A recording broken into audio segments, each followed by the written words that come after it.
Leyendas urbanas. Niccolò Paganini nació el 27 de octubre de 1782 en Génova, Italia, lugar donde estudió con músicos locales. Sus padres fueron Antonio Paganini y Teresa Bocchiardo. Empezó a estudiar la mandolina con su padre a los 5 años. A los 7 años comenzó a tocar el violín. Hizo su primera aparición pública a los 9 años y realizó una gira por varias ciudades de Lombardía a los 13. No obstante, hasta 1813 no se le consideró un virtuoso del violín. Tuvo como maestros a Giovanni Cerveto y Alessandro Rolla. Con 16 años ya era conocido, pero no dirigió bien el éxito y se emborrachaba continuamente. Una dama desconocida lo salvó de esa vida licenciosa para llevarlo a su villa, donde aprendió a tocar la guitarra y el piano. En 1801 compuso más de 20 obras, en las cuales combinaba la guitarra con otros instrumentos. De 1805 a 1813 fue director musical en la corte de María Ana Elisa Basiochi, princesa de Lucca y Piombino y hermana de Napoleón.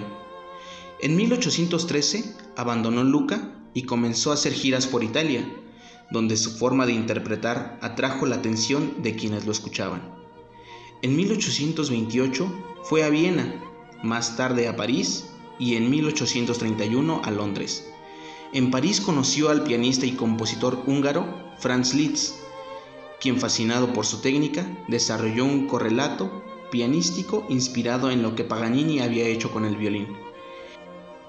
En 1833, en la ciudad de París, le encargó a Héctor Berlioz un concierto para viola y orquesta.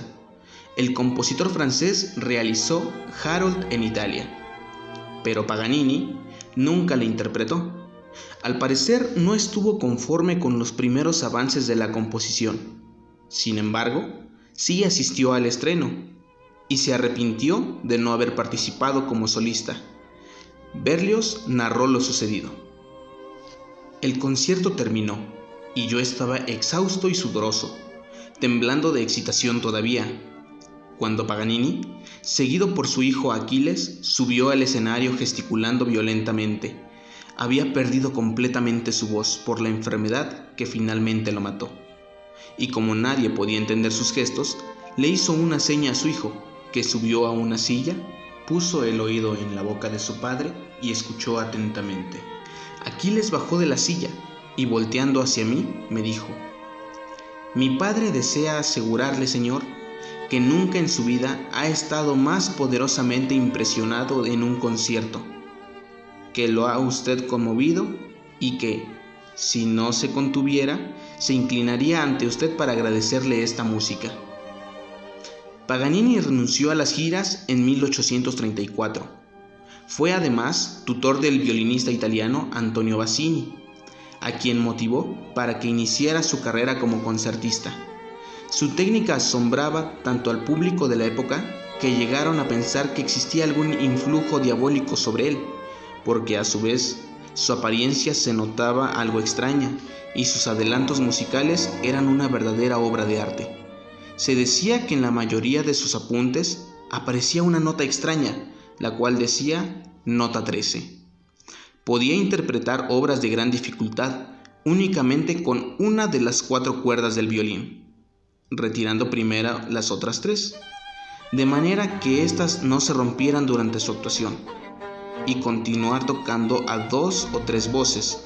De esta forma parecían varios los violines que sonaban. Además, en la mayoría de sus espectáculos usaba la improvisación. Esto indica lo cercano que estaba su arte al mundo del espectáculo. Sus obras incluyen 24 caprichos para violín de 1802 a 1817, 6 conciertos y varias sonatas. Además, creó numerosas obras en las que involucraba de alguna manera a la guitarra, exactamente 200 piezas.